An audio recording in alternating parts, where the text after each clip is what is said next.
Hello student, welcome to the accountancy Guru. हम लोग फिर मिलते हैं एक नए वीडियो के साथ। इससे पहले कैश फ्लो स्टेटमेंट का पार्ट फर्स्ट अपलोड कर चुके हैं, तो आप लोग सेकंड वीडियो देखने से पहले फर्स्ट पार्ट को देखें, तब आप लोगों को कैश फ्लो स्टेटमेंट समझ में आएगा। अदरवाइज काफ़ी ज़्यादा कन्फ्यूजन से आप लोग जूझेंगे। तो आप लोग सबसे पहले फर्स्ट वीडियो देखें, फिर इसके बाद आप लोग सेकेंड वीडियो देखें। प्लेलिस्ट में सारी चीज़ें आप लोगों को अपलोड मिल जाएगा, प्लेलिस्ट में जाकर ज़रूर विजिट करें। तो आज हम चीज़ें पढ़ाने वाले हैं कैश फ्लो स्टेटमेंट में इनफ्लो और आउटफ्लो।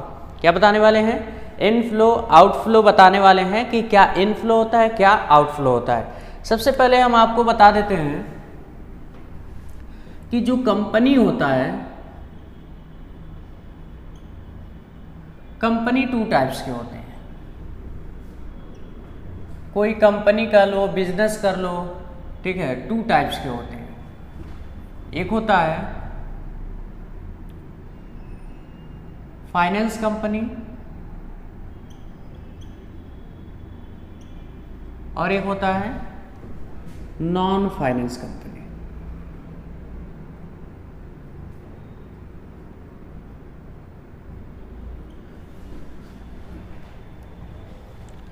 एक होता है फाइनेंस कंपनी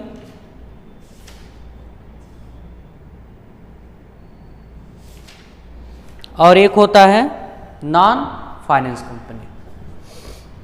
तो फाइनेंस कंपनी जो होता है बेसिकली इसका इन्वेस्टमेंट की काम होती है, ठीक है। जैसे म्यूचुअल फंड,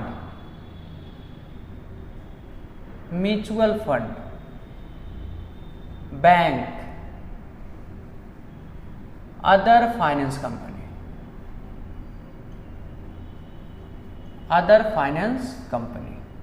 इसका काम ही होता है इन्वेस्टमेंट करेंगे, लोन देंगे, सिक्योरिटी को खरीदेंगे, बेचेंगे, यही काम होता है। शेयर को इशू करेंगे, ये सब किसका काम होता है? Finance company. और नॉन फाइनेंस कंपनी क्या होता है? Purchase and sales of goods, यानी गुड्स को ये परचेस करता है और सेल्स करता है। तो सबसे पहले हम बात करेंगे नॉन फाइनेंस कंपनी की, ठीक है। फाइनेंस कंपनी की इसके बाद बात करेंगे। सबसे पहले हम बात करेंगे नॉन फाइनेंस कंपनी, ठीक है।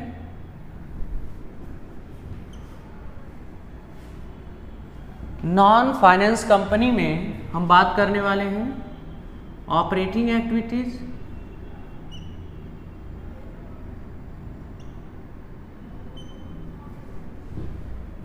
इन्वेस्टिंग एक्टिविटीज,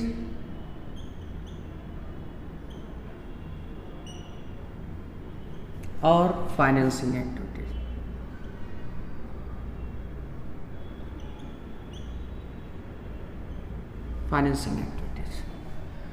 अब देखो, ऑपरेटिंग एक्टिविटीज में दो आइटम होते हैं, एक कैश इनफ्लो होता है और एक कैश आउटफ्लो होता है। ऐसे इसमें भी होता है कैश इनफ्लो और कैश आउटफ्लो। जस्ट ऐसे इसमें भी होता है कैश इनफ्लो और कैश आउटफ्लो। आप लोगों को ये चीजें समझ में आ गई, ठीक है। Cash inflow, cash outflow. Cash inflow का मतलब हमारे ऑर्गेनाइजेशन में पैसा आना। जब पैसा आएगा तो इनफ्लो और जब पैसा जाएगा तो आउटफ्लो। अब देखो, ये एक्टिविटीज जो है, operating activities, investing activities, financing activities, तीनों एक्टिविटीज क्या है? अलग अलग। ये चीजें आप लोग ध्यान देंगे। तीनों एक्टिविटीज क्या है? अलग अलग है। अब तीनों एक्टिविटीज में जो है कुछ कि ट्रांजैक्शन की वजह से पैसा इनफ्लो होता है, कुछ ट्रांजैक्शन की वजह से आउटफ्लो। आउटफ्लो का मतलब क्या होता है? इनफ्लो का मतलब पैसा आना, आउटफ्लो का मतलब पैसा जाना। इनफ्लो का मतलब पैसा आना, आउटफ्लो का मतलब पैसा जाना। इनफ्लो का मतलब पैसा आना, आउटफ्लो का मतलब पैसा जाना। अब देखो, हमारी ऑपरेटिंग एक्टिविटीज में किस किस से पैसा आता है, किस किस ट्रांजैक्शन होने से। देखो अगर हम लोग सेल्स ऑफ गुड्स, अगर गुड्स हम लोग बेचते हैं, क्या करते हैं, अगर गुड्स बेचते हैं तो किस में जाता है भाई, सामान बेचेंगे, इन कैश होना चाहिए, ध्यान दीजिएगा, इन कैश होनी चाहिए। बेचेंगे तो पैसा आएगा, जैसे मार्कर है, मार्कर को बेचे, इसके बदले में क्या है, पैसा है, तो पैसा आ रहा है तो इनफ्लो हो रहा है। ठीक है, हम मार्कर नहीं देखेंगे, पैसा देखेंगे, पैसा आ रहा है तो इनफ्लो हो रहा है। ठीक, sales of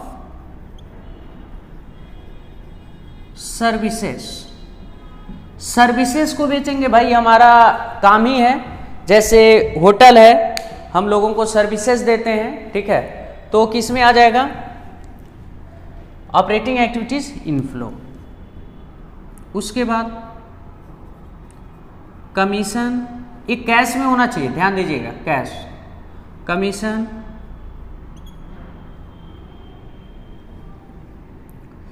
fees and royalty. अगर रिसीव करते हैं, क्या क्या रिसीव करते हैं, कमीशन, फीस और रॉयल्टी, ये सब सारी चीजें रिसीव करते हैं, तो समझ लीजिए वो क्या हो जाएगा, ऑपरेटिंग एक्टिविटीज में इनफ्लो। तो पहला क्या है, सेल्स ऑफ गुड्स इनफ्लो, और सेल्स ऑफ सर्विसेज इनफ्लो, और क्या, commission receive, fees receive, royalty receive. अब इसके बाद कैश रिसीव फ्रॉम डेटर और BR, cash receive from debtor और बीआर। जैसे अगर किसी को उधार सामान बेचे हो, उसके बदले में तुम पैसा रिसीव करते हो, वो भी किस में आता है, हमारे कैश इनफ्लो में आता है। आउटफ्लो में क्या आता है भाई, परचेस ऑफ गुड्स। अगर गुड्स देखो यहां पे सेल किए हो तो यही किस में दिखा दो, परचेस में, तो आउटफ्लो हो जाएगा। परचेस ऑफ सर्विसेज, भाई बिजनेस को चलाने के लिए हमें क्या चाहिए, वेजेस देना पड़ेगा, सैलरी देना पड़ेगा, कुछ ऑफिस में एक्सपेंसेस करना पड़ेगा, एंड सेलिंग एक्सपेंसेस करना पड़ेगा, ऑपरेटिंग में खर्चा होता है। तो ये सब हमारा किस में आ जाएगा, ऑपरेटिंग में। और फिर cash paid to creditor and BP. अगर क्रेडिटर और बीपी को हम कैश पेड करते हैं तो किस में जाता है, ऑपरेटिंग के आउटफ्लो। देखो यहां पे ये चीजें याद रखो, इससे क्या होगा, ये याद हो जाएगा। सेल्स ऑफ गुड्स, ये चीजें याद रखो, cash inflow. Sales of services, cash inflow. Commission, fees, royalty receive, cash inflow. Cash receive from debtor, debtor कौन होता है, बीआर कौन होता है, डेटर जिसको उधार सामान बेचें वो बाद में हमें पैसा देता है, तो इनफ्लो। बीआर एग्रीमेंट बना होता है सेलर एंड बायर के बीच में, उस बीआर लेकर जाते हैं, उसके बदले में पैसा लेते हैं। कैश रिसीव फ्रॉम बीआर और डेटर, ये सब इनफ्लो है। ठीक है, आउटफ्लो देखो ये जो लिखे goods, sales of goods in cash, तो क्या लिख देना, purchase of goods in cash में होना चाहिए, ध्यान दीजिएगा, ये सब इन कैश में होना चाहिए, इन कैश में। ठीक है, सेल्स ऑफ सर्विसेज, तो यहाँ purchase of services in cash. Commission, fees, royalty receive, तो यहाँ पे wages, salary, office expenses and selling expenses. Distribution expenses भी कर सकते हो, सेलिंग एंड डिस्ट्रीब्यूशन। और इसके बाद कैश रिसीव फ्रॉम डेटर और बीआर, तो कैश पेड टू क्रेडिटर और बीपी, ये चीजें हम लोगों का आएगा। तो फिर हम लोग इन्वेस्टिंग में आते हैं। इन्वेस्टिंग में देखते हैं क्या इनफ्लो होता है, आउटफ्लो क्या होता है। इन्वेस्टिंग में बेसिकली आप लोग ये देखिए कि फिक्स एसेट से रिलेटेड आता है, इसमें जो भी मैक्सिमम आइटम आता है किससे रिलेटेड आता है, फिक्स चीजें होता है। ठीक है, वो भी ये मेरा काम नहीं होता है, इन्वेस्टिंग वाला ये मेरा प्रोफेशन नहीं होता है, रेगुलर बेसिस पे नहीं किया जाता है, इन्वेस्टमेंट के बेसिस पे किया जाता है। रेगुलर तो ये चीजें है ना, तो इसीलिए किस में चला गया, ऑपरेटिंग में चला गया।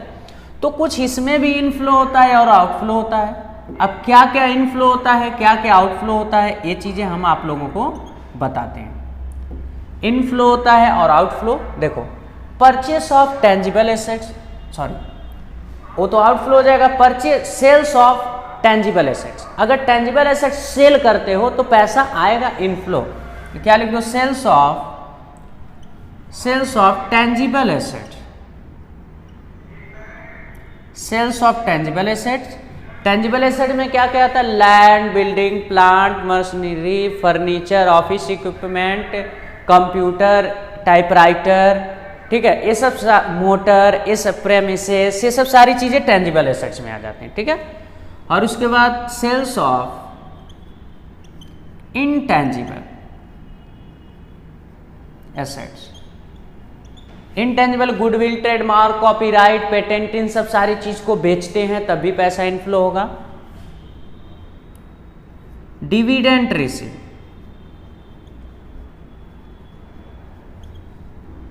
Rent receive, interest receive,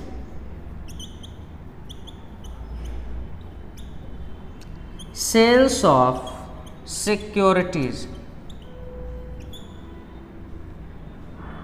sales of non current assets, ठीक है, sales of non current asset, sales of debenture and share. देखो यहां पे डिवेंचर इशू रिडम्पशन वाली बात नहीं है, सेल कर रहे हैं, यानी परचेस किए होंगे दूसरे कंपनी का, आप क्या कर रहे हैं, सेल कर रहे हैं। ये सब सारी चीजें किस में आ जाएगा हमारा, इनफ्लो इन्वेस्टिंग एक्टिविटीज में। बातें समझ में आ गई। अब इसके बाद आउटफ्लो इन्वेस्टिंग एक्टिविटीज में हम देखते हैं क्या क्या आता है। आउटफ्लो, यहां पे देखो क्या क्या लिखे हैं, sales of tangible asset, sales of intangible asset, dividend receive, rent receive, interest receive, ये चीजें याद रखिएगा, ठीक है। अगर ये तीनों पेड करते हैं तो ऑपरेटिंग एक्टिविटीज में चला जाता है। ये तीनों पेड करते हैं तो कहाँ चला जाता है, फाइनेंसिंग एक्टिविटीज में, ठीक है। तो ये सब सारी चीजें, उसके बाद सेल्स ऑफ सिक्योरिटी और sales of non current investment. ध्यान रहे यहाँ पे नॉन करंट इन्वेस्टमेंट आता है, current investment short term investment नहीं आएगा यहाँ। Current investment, short term marketable investment, ये सब नहीं आता है यहाँ, केवल नॉन करंट इन्वेस्टमेंट। तो अब सर पता कैसे चलेगा नॉन करंट इन्वेस्टमेंट है करंट इन्वेस्टमेंट? अगर क्वेश्चन में लिख दिया इन्वेस्टमेंट केवल, तो आपको मान लेना पड़ेगा कि नॉन करंट इन्वेस्टमेंट है, ठीक है। अब इसके बाद यहाँ देखिए, यहाँ सेल किए हैं तो यहाँ क्या लिखेंगे, परचेस ऑफ टेंजिबल एसेट्स, ठीक है, टेंजिबल एसेट ये लिख दे रहे हैं, समझ जाइएगा, रुकिए इधर कर दें। Purchase of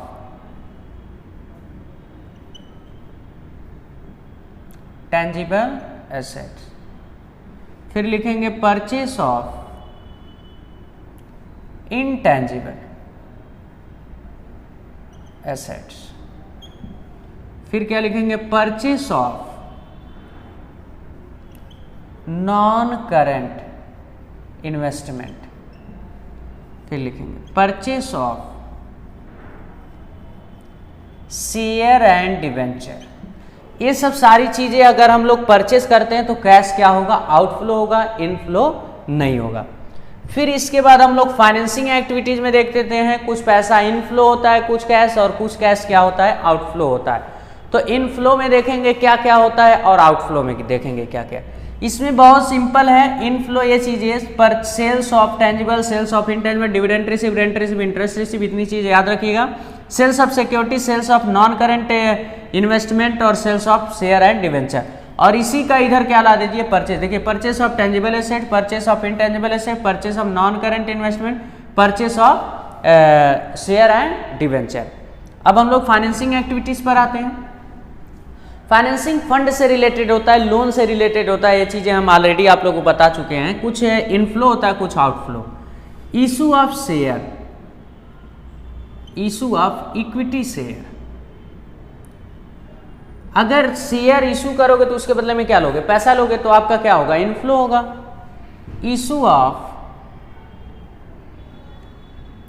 preference share, issue of debenture, loan taken, increase in cash credit, bank OD और लोन टेकन में पब्लिक डिपॉजिट भी आता है, ध्यान दीजिएगा, पब्लिक डिपॉजिट, और आ जाएगा short term loan. Short term हो, लॉन्ग टर्म लोन हो, कोई भी हो, सब इसी में आ जाएगा। ठीक है, देखिए इशू शेयर इशू करेंगे उसके बदले में पैसा आएगा, प्रेफरेंस शेयर इशू करेंगे पैसा आएगा, डिवेंचर इशू करेंगे पैसा आएगा, लोन लेंगे पैसा आएगा, पब्लिक से लोन लेंगे पैसा आएगा। Increase in cash credit, overdraft, short term loan. Increase का मतलब वो चीजें पहले 10,000 था, अब और ले लिए 5,000 का, तो इंक्रीज कर दिया, तो हमारे पास पैसा आया। ठीक है, तो अब यही चीजें आउटफ्लो में चला जाएगा।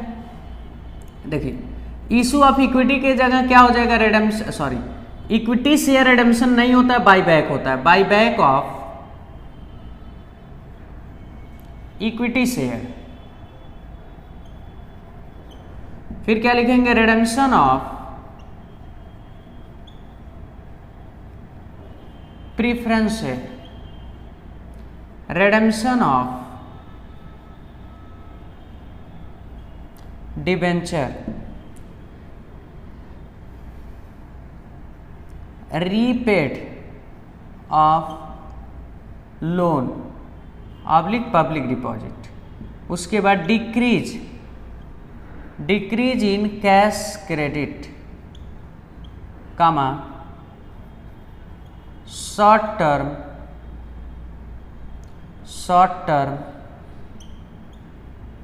लोन एंड बैंक ओडी, और interest paid, dividend paid,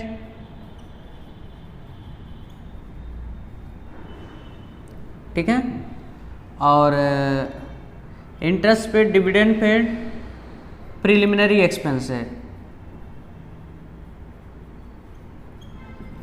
share issue expenses, ये सब सारी चीजें किस में आ जाएगा, आउटफ्लो। तो ये आप लोगों को एक मतलब पूरे अच्छे तरीके से बता दिए क्या इनफ्लो होगा, रिडेम्पशन। अब इसको थोड़ा सा समझा देते हैं आउटफ्लो वाला। Buy back of equity share, company अपना शेयर इक्विटी शेयर वापस लेती है और उसके बदले में पैसा दे देती है। देखो इक्विटी शेयर का रिडेम्पशन नहीं होता, उसका क्या होता है, बाय बैक होता है। रिडेम्पशन ऑफ प्रेफरेंस शेयर वापस लेगा, उसके बदले में पैसा दे देगा, outflow. Debenture, redemption of debenture, redemption का मतलब वापस लेना, उसके बदले में भुगतान कर देना। रीपेमेंट ऑफ लोन लिए थे तो इनफ्लो में, और रीपेमेंट करेंगे तो आउटफ्लो में। Increase cash credit, overdraft, short term loan increase हुआ था तो इनफ्लो, और डिक्रीज होगा तो आउटफ्लो। इंटरेस्ट पेड करेंगे तो आउटफ्लो, डिविडेंड पेड करेंगे outflow, preliminary expenses outflow, expenses outflow, ये सब आउटफ्लो है। तो ये सब सारी चीजें इसमें हम आप लोगों को एक्सप्लेन कर दिए हैं कि कौन सा किस में आएगा।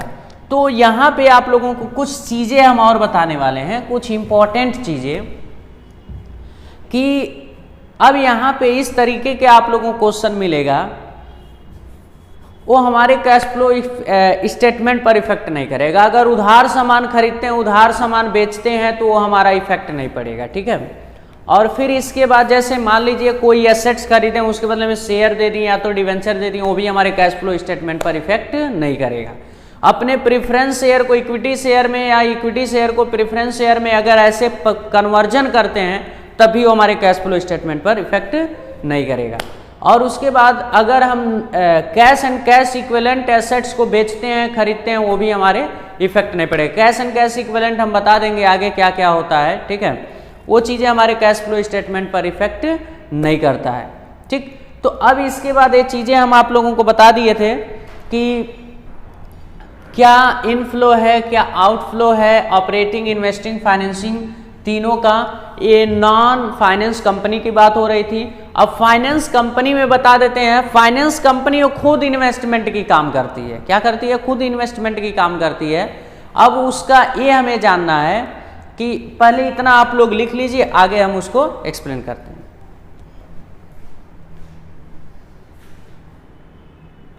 तो आप लोग लिख लिए होंगे, तो फिर यहाँ पे हम बताते हैं। Non finance company. तो फाइनेंस कंपनी सारा नॉन फाइनेंस कंपनी का सारा कॉन्सेप्ट क्लियर कर दिए थे। अब बताने जा रहे हैं कि फाइनेंस कंपनी में क्या इनफ्लो होता है, क्या आउटफ्लो। अच्छा देखो, बेसिकली जो है हमारी फाइनेंस कंपनी सामान को खरीदती बेचती तो है नहीं, केवल उसका इन्वेस्टमेंट से रिलेटेड काम होता है। तो वही चीजें जो होता है उसका ऑपरेटिंग एक्टिविटी, इसका जो है तो अब यहाँ पर जो है कुछ इसका इनफ्लो होता है और आउटफ्लो होता है। ये ऑपरेटिंग ही होता है, ध्यान दीजिएगा, ऑपरेटिंग एक्टिविटीज। तो इसमें जो है कुछ कैश इनफ्लो होता है, कैश इनफ्लो होता है, और कुछ कैश आउटफ्लो होता है। ठीक है, कैश इनफ्लो और कैश आउटफ्लो होता है। अब इसमें हम लोग ये चीजें देखेंगे कि क्या क्या आता है। जैसे अगर मान लीजिए इनफ्लो में क्या होता है, sales of securities, sales of securities, dividend receive,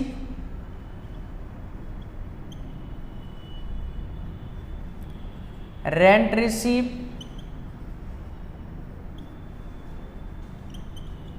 interest receive, commission receive.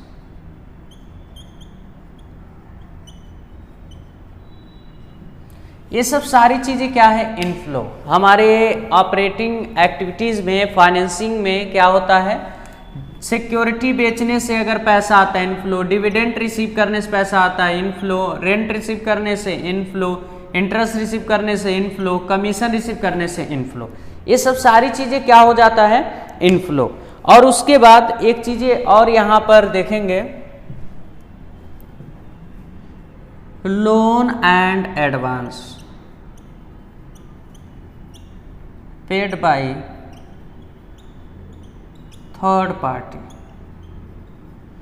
अगर लोन एंड एडवांस हम लोग क्या करते हैं, थर्ड पार्टी को पेड करते हैं, थर्ड पार्टी को क्या करते हैं, पेड करते हैं, तो वो किस में आ जाता है, sorry, loan and advance third party के द्वारा पेड किया जाता है हमको, हमारे पास आता है इनफ्लो, है ना। अगर पेड करते हैं उसको तो आउटफ्लो चला जाता है। तो यहाँ पे हमको पेड कर दिया जा रहा है तो किस में आ जाएगा, इनफ्लो। और यहीं पे देखिए लिख देंगे आप लोग आउटफ्लो में purchase of securities, purchase of securities. और उसके बाद advance and loan paid to third party. ठीक है, और ये भी इंटरेस्ट पेड कर सकता है। ठीक है, ये सब सारी चीजें हमारे किस में आ जाएंगे, आउटफ्लो में। तो ये आप लोग समझ गए कि क्या क्या हमारे फाइनेंसिंग कंपनी में आएगा, क्या क्या नॉन फाइनेंसिंग कंपनी में आएगा, सारी चीजें क्लियर हो गया, इनफ्लो आउटफ्लो। अब इस पे